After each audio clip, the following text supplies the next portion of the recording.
Olá, minha gente, tudo em ordem com vocês? Espero que esteja tudo bem com todos vocês. Bem-vindos a mais essa videoaula de História. Eu sou o professor Odair e hoje a gente vai estar trabalhando o tema nazifascismo, um tema bastante polêmico.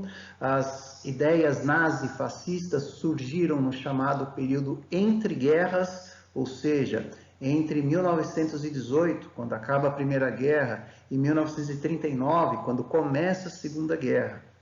As ideias nazifascistas, esse tema, o nazifascismo, é um tema bastante polêmico, né? Porque apesar das práticas nazifascistas terem resultado num gigantesco e trágico conflito para a humanidade, que foi a Segunda Guerra Mundial, nos dias atuais a gente ainda percebe esse tema visto com muita curiosidade e até com muita admiração por determinados grupos, ok?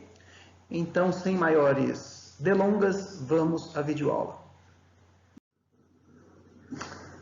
Bem, e de uma maneira geral, a gente define o nazifascismo como um conjunto de ideias totalitárias. O que é que significa isso? Normalmente foram ideias implantadas por grupos que defendiam, né, um determinado líder e que eram contrários à democracia, contrários aos movimentos populares, que defendiam determinados símbolos, né, e, como eu já disse, exaltavam determinados líderes. Os dois líderes mais conhecidos do nazifascismo são Adolf Hitler, na Alemanha, e Benito Mussolini, na Itália.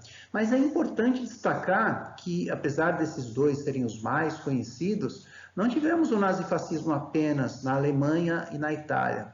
A gente tem aqui a fotografia do general Francisco Franco, da Espanha, que também governou baseado em práticas nazifascistas. E aqui mais para baixo, Antônio Salazar, português. Lá em Portugal também as ideias nazifascistas foram implantadas.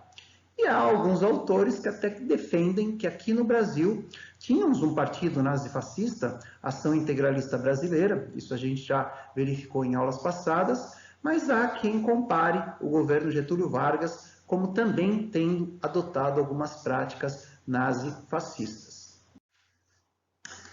E quais seriam as principais características do nazifascismo? Bom, são várias as características, importante você prestar atenção nessas características, né? Primeira coisa, eram nacionalistas ao extremo, né?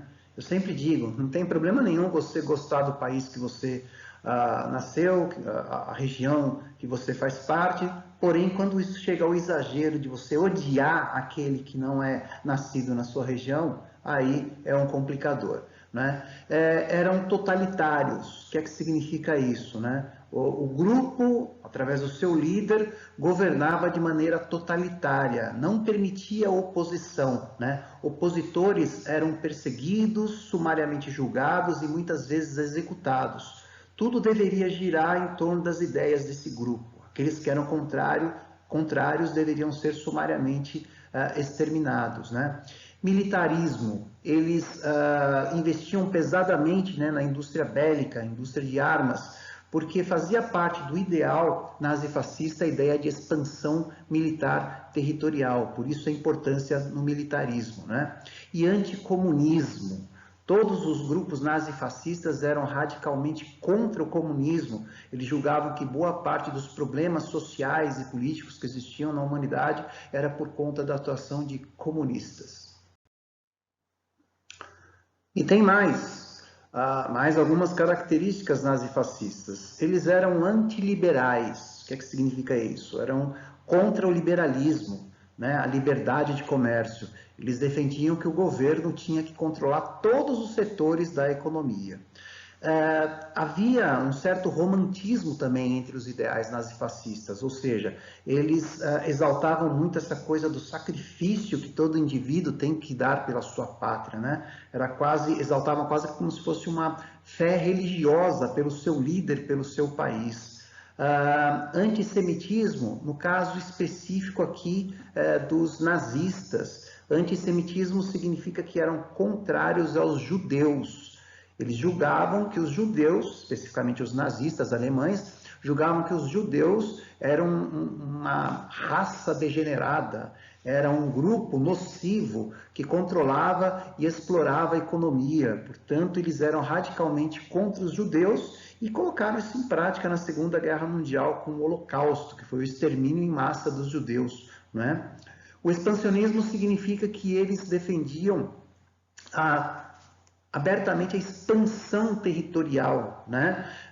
Levar para outros lugares as ideias nazifascistas, e essa expansão territorial através de invasões, né, de determinadas localidades, como acabou acontecendo depois da Segunda Guerra Mundial. E superioridade racial, havia um conceito de que grupos sociais eram superiores a outros, né? No caso específico dos alemães, por exemplo, eles se julgavam os arianos, a raça perfeita, e que deveriam ser superiores a todas as outras raças humanas. E aí você pode questionar, pode se perguntar como que essas ideias nazifascistas acabaram sendo implantadas na Europa, né? Europa, que a gente sabe hoje que é um continente que tem países bastante avançados, bastante democráticos. Como é que naquela época os países europeus, né, caíram nessa história de nazifascismo, né? Para a gente entender isso, tem que entender o contexto histórico vivido naquele momento. Ou seja, havia uma descrença na democracia, na liberdade econômica, principalmente por causa da crise causada pela Primeira Guerra Mundial e pela crise de 1929, que começou nos Estados Unidos e se espalhou pelo mundo todo.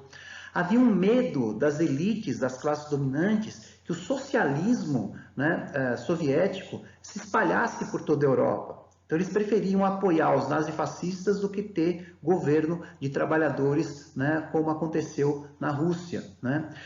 Havia um sentimento de revanchismo muito grande, tanto de italianos quanto de alemães, por conta das humilhações que sofreram com o final da Primeira Guerra Mundial. Então, eles entendiam que as ideias, os líderes nazifascistas poderiam fornecer condições para se vingar, né, das humilhações sofridas depois da Primeira Guerra Mundial. Falando especificamente aqui do caso da Itália, na Itália o fascismo foi criado, implantado por esse cidadão aqui, Benito Mussolini. Mussolini era um jornalista, né? Nesse momento na Itália vivia-se um clima de polarização política muito grande em função da crise que a Itália vivia, como eu já comentei anteriormente, em função dos resultados da Primeira Guerra Mundial, né? Então haviam grupos de esquerda, grupos de direita. Mussolini adota as ideias e implanta as ideias fascistas, colocando em prática através da criação de grupos, né, como os Fatti di Combattimento e os Squadri, que nada mais era que grupos de agressores, né, que invadiam organizações populares, sindicatos e sentava porrada mesmo, né, já que boa parte do discurso fascista era baseado na violência, né? Então, através dessa violência, eles combatiam os adversários políticos, principalmente os políticos comunistas. Esse partido nacional fascista foi criado pelo Mussolini em 1921 e um partido que encontrou, que congregou um grande número, né, de pessoas, de ex-combatentes da Primeira Guerra Mundial, de muita gente desempregada e pessoas que tinham um posicionamento claramente anti-esquerda. E na medida que os fascistas iam ganhando prestígio e força política, né, Mussolini, a gente vê aqui ao lado do rei, porque a Itália nesse momento era governada, era uma monarquia, né, ele organiza, né, a grande marcha sobre Roma dos camisas negras, que era uma espécie de uniforme adotado pelos fascistas, né? Em 1922 ele faz uma grande marcha, né, toda militarizada, né, organizada, como a gente vê aqui na imagem, sobre Roma, e isso acaba angariando, quer dizer, despertando maior atenção para esse grupo, maior prestígio para esse grupo. Muita gente começou a apoiar, a gente vê aqui, inclusive, populares, né, assistindo a marcha. Com isso, o rei Vítor Emanuel, diante de tanta força política assim, acaba convidando o grande líder fascista, o Mussolini, para ser o primeiro-ministro da Itália. E isso também aconteceu em função das eleições que tivemos em 2024. Nessas eleições, boa parte dos deputados eleitos, né, mediante a denúncias de que foi uma eleição fraudada, roubada, mas enfim, boa parte dos deputados eleitos eram fascistas. E uma vez os fascistas, né, com uma maioria de deputados eleitos, constitui então como principal governante, né, o chefe de governo, Benito Mussolini, que a partir daí começa a colocar em prática, né, a política fascista, ou seja, a perseguição a seus inimigos políticos, censura de jornais, né, e a repressão violenta aos opositores. No caso da Alemanha, nós tivemos um percurso muito parecido com o que aconteceu na Itália. Ou seja, o Partido Nazista, com todos os seus valores antidemocráticos, né, exaltação de símbolos, de líderes, o Partido Nazista conseguiu em 1932 uma expressiva votação, elegendo vários deputados. Com isso, o presidente Hindenburg, a Alemanha era governada por presidente, não por rei, como no caso da Itália, o presidente Hindenburg convida Hitler para ser o chanceler. O que é isso? É uma espécie não, é o primeiro-ministro, o chefe de governo, em 1933. E no ano seguinte, Hitler acumula também o cargo de presidente, porque o Hindenburg morreu. A partir disso, o partido nazista ele assume total controle político da nação. E aí eles passam a implantar as suas ideias, né? Ou seja, passam a perseguir grupos opositores, passam a implantar um sistema de vigilância, uma propaganda política violenta, né? Que exaltava os símbolos. Inclusive a bandeira alemã passou, a partir do governo dos nazistas, a bandeira alemã passou a ser a suástica, né? A cruz gamada, que passou a caracterizar, então, o governo alemão a partir dos nazistas no poder.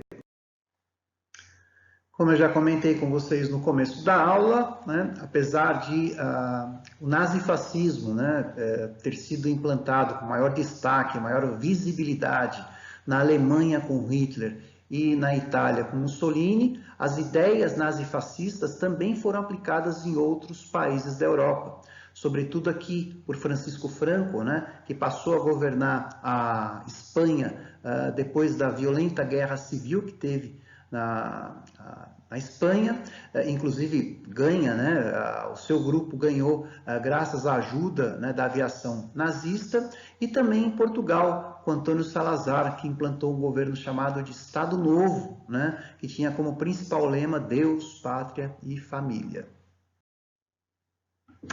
Mas e daí, gente? O que acabou resultando essas ideias, esses governos nazifascistas na Europa?